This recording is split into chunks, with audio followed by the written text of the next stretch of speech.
for with that D-line, one of the best D-lines in the league. So Chase is a great young player. He went to Ohio State, so naturally I think the Ohio State-Michigan thing wears off on him a little bit. I understand that. We're prepared for, a tough challenge. Should be a fun game. And Tom Brady, you think I'm not going to be excited to play against the GOAT? Then you tripping. And that is what it is. I'm excited to play against Big Tom. I'm not, I'm not going to apologize for saying I want Tom, no. All right, so let me come to my offensive lineman in this group, Damien Woody, because, Tom Brady will stand up there publicly and kind of downplay it. But how will the O-line take hearing Chase Young say, oh, yeah, I'm coming after Brady?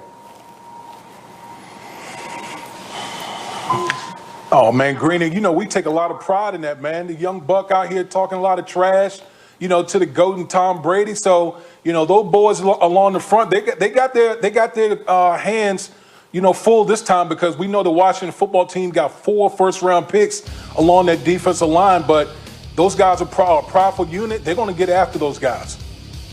Dominique, so what do you think? I've been looking at this. I've been looking at the way that the Washington football team can get after the quarterback. Young is not the only first-round pick, far from it, on that defensive line. I look at the way San Francisco built their team in a similar way and made a run all the way to the Super Bowl. Could Brady and the Bucs be in some trouble in this game?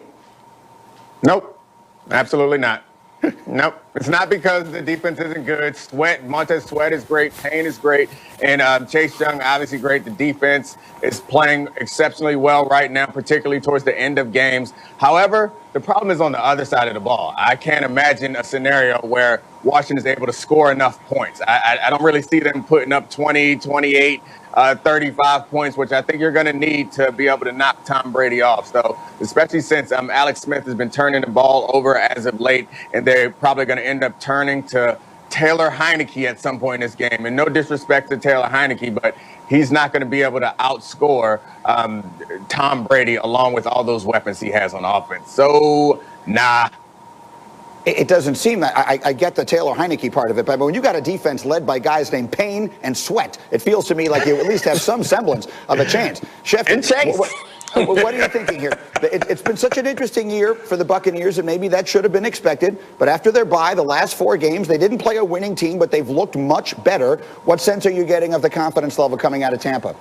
Well, first of all, how about this, Greeny? This is the first time that Tom Brady ever is going to the playoffs as a wild card. Mm-hmm. He's never been a wild card. So we could call Tom Brady a wild card right now for this postseason, which he's never been before, which is amazing to me to think about, as long as he's played, that he's never gone in that regard. The other sense is I think that just his presence has infused this team with confidence all year long.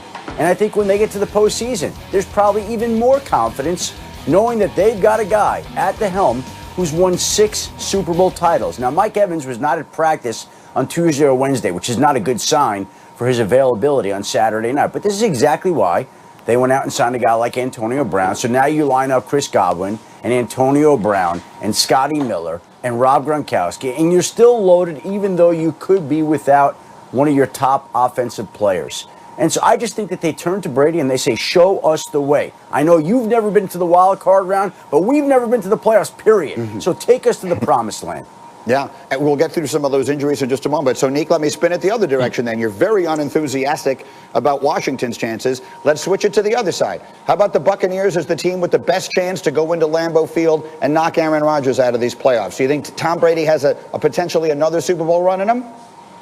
Yeah, I mean, I wouldn't bet on the Bucs versus the field, but I do think they have a chance. I think they are probably most likely team to be able to go in to Lambeau and win up there because he can score with Aaron Rodgers potentially, and we saw what happened. Though it was in Tampa, we saw what happened when those teams played earlier. The Buccaneers blew out the Packers, and I don't think that that's kind of descriptive of how different they are as teams, but it shows that they have the talent to compete with them. And I know the weather's going to be a little bit different. It's probably going to be a lot colder up in Lambeau at this time of year, but I don't think that's enough to slow down Tom Brady and that defense that is playing pretty well at this point.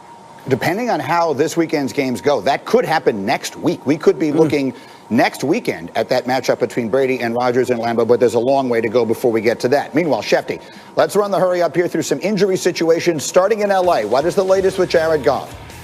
He was at practice yesterday, Green. He was throwing the football, which is a good sign. Now, the Rams head coach Sean McVay is not ready to say that he's going to start over the financial analyst John Wolford, but again, it's a good sign that Goff was out there throwing the football about 10 days after he underwent thumb surgery with an injury that would sideline players usually a lot longer time than that. They may take this up Saturday before making a decision. Cooper Kupp, the wide receiver for the Rams, was activated off the reserve COVID list. He is expected to be out there on Saturday against the Seahawks in a game the Rams will have to have him really to keep up with Seattle and to try to win in Seattle against a tough Seahawks team. But Cooper Kupp is expected to play, as is Michael Brockers, who also was on the reserve COVID list. As for Mike Evans, who we mentioned earlier in the show, not spotted at practice Tuesday, not spotted at practice Wednesday.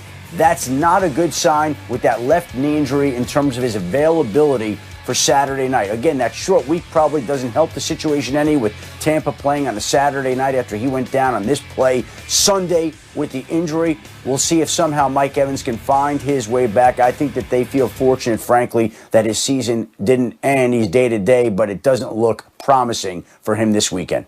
All right, fair enough. So those are the teams that are still playing. Now let's get to the ones that are not in this dance and are looking for a new coach. How would you give us the latest on the coaching carousel that is swirling? 6 openings out there. What are the most important things fans should know?